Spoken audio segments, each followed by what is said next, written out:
Here we are, it's October 21st. Fall is in full swing. Everything's coming to a close. Just want you guys to see how we did after the whole summer of getting tomatoes and basil. Got some potatoes over there. Everything is it's still alive. Like it's still green. But a lot of them are dead now. And that's just the way it is. Change of the season. Still have plenty of bees in here. They love the flowers. I have to say, we had a pretty good year. The only pest we really had was the squirrels. Squirrels were absolutely nutty this year.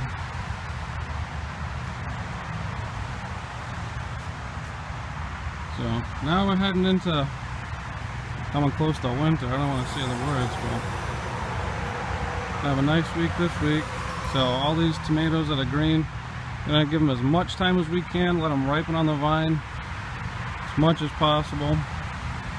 They're still swelling, so I mean, we're not quite done yet, but we are very close, unfortunately.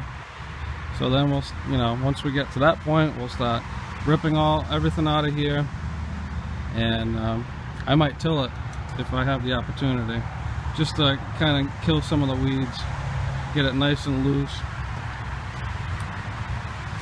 Man, look at these marigolds.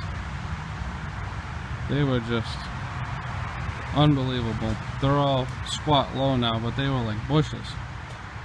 Cosmos, I had a whole bunch of those all along there. Couldn't even see the fence, but one by one they got knocked over. I had some over there, they got knocked over. We had some strong winds. Look at the fennel. Got some sage. There's an asparagus there. Look at that. One season, look at that. Those are all from seed. Everything here was from seed. So I had tried planting lettuce several times, and it was just so hot in here. Too hot. They just vaporized. But now that it's cooler, I just went and planted a couple trays of lettuce in there. So we'll be freeing up some of this space here, and getting ready for our fall and winter crops.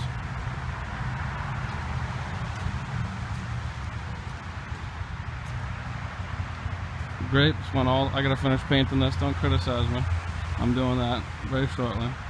But the grapes went all the way up, so I'm gonna try to train them for shade. The beans, this is the third cropping of beans, and they're still giving beans. Still giving beans. Just picked some the other day. We had some cabbages in here. Pulled those up because it's tough to grow cabbage. If anybody knows about it or tried, everything loves cabbage. It just eats you at a house and home. So we got a couple of heads. They're in the house. Still got some tomatoes. These are little cherry tomatoes over here. They're doing good. We had butternut, whole bunch of butternut. They just like took over the whole corner here. We brought in some of those. There's another cherry tomato. Got some tomatoes on it. Anyways, we got plenty here. Butternut. Gonna take those and you stack them straight up and down in milk crates if you have them, and put them in the basement in a dry, cool place, and they'll last until this time next year. I mean, assuming they don't spoil by moisture, and should be good. And here, like I said, everything, the butternut kind of just took over everything. But we got onions in here.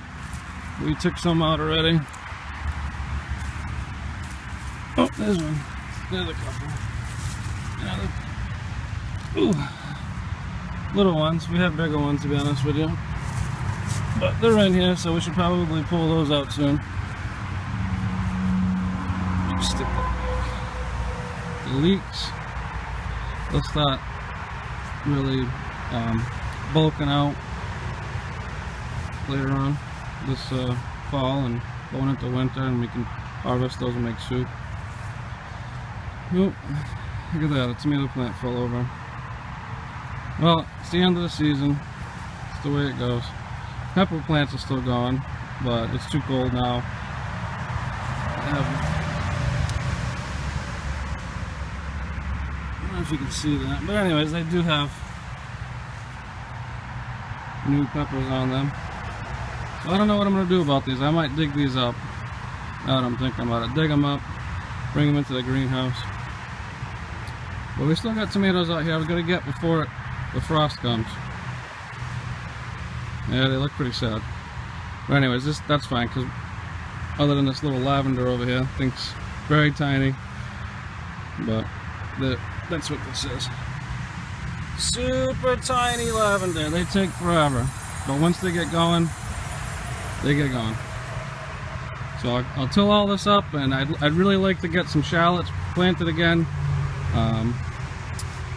and garlic, because that's what you're going to want to be planting, you know, this month and next month, and over winter, and be ready for August. Man, I'd like to get this butternut picked up so I can come and cut this grass properly in here. Clean all this up.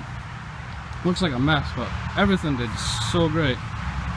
We had so much food from all this, and this was all grass earlier this season, so pretty impressed with that. Same thing with this area. This was all grass. And then this area, this is going to be a new strip. So, I mean, we're going to be in good shape over here next year. Should be.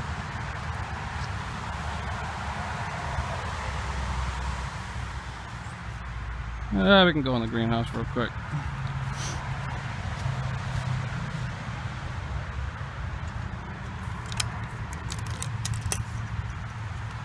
Yeah. Cucumbers, they all died. I got to replant these. They all just couldn't take it. They were like, I quit, and they jumped out the window. Got a tomato plant here. This should be entertaining. Try to get this. It's got some flowers on it. Hey, might do something, but I gotta put heat in here, and that's what we're gonna do. Like right now, it's like 70-ish. Couple more tomato plants here, some pepper plants. Yep, they're tiny. They're probably not going to last, but if you can bring them inside, you can overwinter these. And I know people have had pepper plants alive for several years. You just got to keep them in a warm area and give them light. And we're going to be doing another project, and that's going to be adding some more batteries. Got a lot going on over here in the corner, and I have more solar panels I want to put up. I have this 55-gallon drum heating element. I want to, because when the winter comes, everything freezes, so I want to get rid of the garden hose, close all that up, so that, you know, the pipes don't freeze and I don't go through hoses from splitting because you left them out with a little bit of water in it. Forget that. So we're going to have our own water supply in here. I mean, this is full. I have a spigot on there. We could use it right now, but I'd rather do it the right way. I want to have heat in here. The battery capacity I have with the solar panels I have, it's not enough for it to run all night. So, and I do have house power out here, but I don't really want to use it to heat a greenhouse. That's why people don't want to heat their greenhouse, because it's not worth it. You spend a lot of money. So my theory was, instead of spending the money to heat it, why not spend the money that you are going to use to heat it and buy the equipment like solar charge controller, batteries, heating element, solar panels. One season, if you know, gonna fuel this with gas, I don't know, my grandfather does it with gas. It's pretty expensive. The most expensive tomatoes you've ever seen in your life. So I try to keep it logical. So just try to keep your system as cheap as possible, Don't cheap out too much. You know, you want to get good quality stuff. So you're gonna buy it once, you might as well do it the right way. So that's it. Next time, I don't know what I'm gonna do yet. I don't know if I'm gonna go see we should go see the bees. That's what we're gonna do next. Before the season closes up, we're gonna go see the bees. But in future projects, maybe I'll video it, I don't know, but I'm gonna add more batteries and 2 more panels, and we're gonna hook up the water here, and I'm also gonna run a heater that I have, and that'll be in the next video. Until then, hope everyone stays safe, hang in there, and I'll catch you guys later.